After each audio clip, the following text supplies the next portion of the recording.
পড়লে আমরা শেষ সময় আইসা কিভাবে এ প্লাস তুলতে পারবো।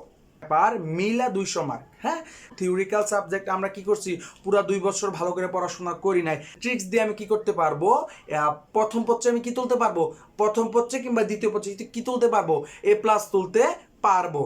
প্রিয় এইচএসসি 2026 ব্যাচ, তোমাদের তো বর্তমান পরীক্ষা চলছে। তোমরা শেষ সময়ে আমার গত একটা হিসাব বিজ্ঞান ভিডিও আপলোড করার পর তোমরা শেষ সময় আমার থেকে জানতে চাইতেছো যে ভাইয়া ম্যানেজমেন্ট থিওরিক্যাল সাবজেক্ট ছিল বিধে আমরা খুব একটা বেশি পড়াশোনা করি না, এখন শেষ সময়ে কিভাবে পড়লে আমরা ম্যানেজমেন্টে শেষ সময় বলতে পরীক্ষার যে বন্ধটা আছে বন্ধটাতে পড়লে আমরা শেষ সময় আইসা কিভাবে এ প্লাস তুলতে পারবো। ঠিক আছে, পুরো ভিডিও জুড়ে আছে আমি বিজয় চন্দ্র দাস। তোমরা দেখছো ইউটিউব চ্যানেল অ্যাকাউন্টিং হান্টার্স এবং ফেসবুক পেজ অ্যাকাউন্টিং হান্টার্স। তোমাদের বলে রাখি, আমাদের ম্যানেজমেন্ট ফার্স্ট পেপার এবং সেকেন্ড পেপার মিলা 200 মার্ক। হ্যাঁ, এই 200 মার্কের হিসাব 200 মার্ক থেকে আমাদের কি হবে, টোটাল এ প্লাস নিশ্চিত করা হবে। ঠিক আছে, আমি তোমাদের প্রথম পত্রে তুমি কিভাবে তোমার এ প্লাসটা রাখবে সেইটা এই ভিডিওতে আমি এই ক্লাসে বুঝাই দিচ্ছি তোমাকে। ওকে, দেখো প্রথমে এমসিকিউ হচ্ছে 30 মার্ক, এটা আমরা সবাই জানি। সিকিউ কত, 70। এই টোটাল মিলে হইতেছে কত স্যার, এই টোটাল মিলে হইতেছে কত, 100। এখন আসেন, যেহেতু থিওরিক্যাল সাবজেক্ট আমরা কি করছি, পুরো 2 বছর ভালো করে পড়াশোনা করি নাই। এখন শেষ সময় এসে আমাকে কিছু ট্রিক্স অবলম্বন করতে হবে, যে ট্রিক্স দিয়ে আমি কি করতে পারবো, প্রথম পত্রে আমি কি তুলতে পারবো, প্রথম পত্রে কিংবা দ্বিতীয় পত্রে কি তুলতে পারবো, এ প্লাস তুলতে পারবো। এখন দেখো তুমি যে তুলনামূলক আমরা জানি যে প্রথম পত্রে কঠিন এবং সহজ, মানে তুলনামূলক কঠিন থেকে একটু সহজ দর যে অধ্যায়গুলো আছে সেগুলো কি করব, সেগুলো আইডেন্টিফাই করছি এবং কঠিন অধ্যায়গুলো আইডেন্টিফাই করছি, এবং তোমাকে আমি বুঝাই দিচ্ছি যে তুমি কোথা থেকে কি করবে। আসো দেখো, সহজ অধ্যায়গুলোর মধ্যে আছে হচ্ছে প্রথম অধ্যায়, দ্বিতীয়, তৃতীয় অধ্যায়, চতুর্থ অধ্যায়, সপ্তম, অষ্টম, দশম, এবং তুলনামূলক কঠিন অধ্যায়ের মধ্যে আছে 5, 6, 9, 11। এখন আসো তোমাদের প্রশ্ন যে ভাইয়া শেষ সময়ের এখানে 1, 2 যেহেতু টোটাল আমাদের 12টা অধ্যায়, এর মধ্যে দেখো আমাকে যদি সিকিউতে 70 পাইতে হয়, যদি সিকিউতে ন্যূনতম 17 মার্ক তুলতে হয়, সিকিউতে ন্যূনতম যদি 60 প্লাসও ধরি, হ্যাঁ ন্যূনতম যদি 60 প্লাস ধরি, তাহলে আমাকে ন্যূনতম অধ্যায় এমসিকিউ বাদে অধ্যায় কমপ্লিট করতে হবে, মানে অধ্যায় শেষ করতে হবে ন্যূনতম 7টা থেকে 8টা। ঠিক আছে, এ প্লাস তোলার জন্য তোমাকে কি করতে হবে, এই যে সহজ অধ্যায়গুলো কি কি আছে, প্রথম, দ্বিতীয়, তৃতীয়, চতুর্থ, সপ্তম, অষ্টম, দশম।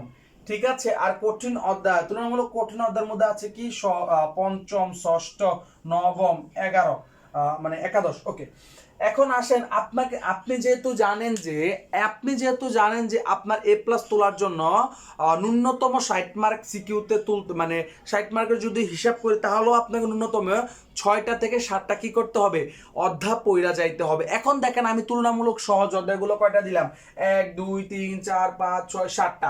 আপনি দেখেন আমি তুলনামূলক সহজ অধ্যায় দিলাম এখানে কয়টা, 7টা। এরপরে এখানে আছে কয়টা, 4টা। এখানে আছে 4টা। ওকে, যাই হোক, সে কথা না বলি, এখন আমার কথা বোঝেন।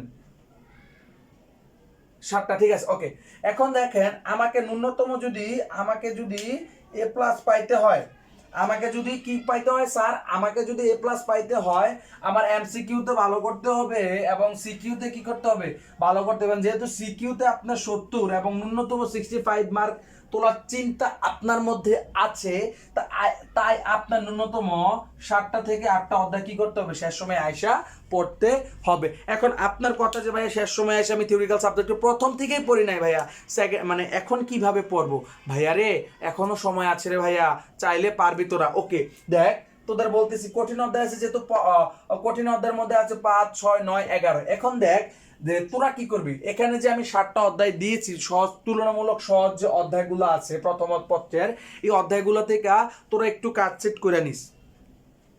ঠিক আছে, তোরা একটু কি করে নিবি, কাটসাট করে নিলে কি হয়ে যাবে, হবে। তারপর তোমাদের বলে রাখি, যেহেতু এখন ভাইয়া যে বোর্ড কোশ্চেন কোনগুলো সলিউশন করব, বোর্ড কোশ্চেন কোনগুলো সলিউশন করব, দেখো বোর্ড কোশ্চেন সিকিউ কিংবা এমসিকিউ 2024 থেকে 2019 পর্যন্ত কি করবে, বোর্ড কোশ্চেনগুলো তোমরা সলিউশন করে যাবে।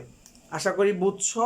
এখন দেখো শেষ সময় তোমরা পুরো 2 বছর গেছে, তোমরা পড়াশোনা ঠিকমতো করো নাই। এখন তুমি যদি চিন্তা করো যে পরীক্ষার আগের দিন রাতে পড়ে তুমি A+ তুলতে পারবে, সেক্ষেত্রে তোমাদের একটা বিষয় না বললে নয় যে তোলা সম্ভব না, এটা একদম যেমন ভ্রান্ত ধারণা, এবং তো তোলা যে খুব কঠিন এমনটাও না। আমি আমার এইচএসসির সময় আমিও ঠিক এইভাবেই, আমি যখন পরীক্ষা দিয়েছি, এখন তো তোমাদের একটা সুযোগ আছে যে তোমরা সারা বাংলাদেশে একই প্রশ্নে পরীক্ষা হচ্ছে, কিন্তু আমাদের সময়ে আমাদের Rajshahi board, Dhaka board, Mymensingh board, এই প্রত্যেকটা বোর্ডের প্রশ্ন সলিউশন করে পরীক্ষার হলে যাওয়া লাগতো।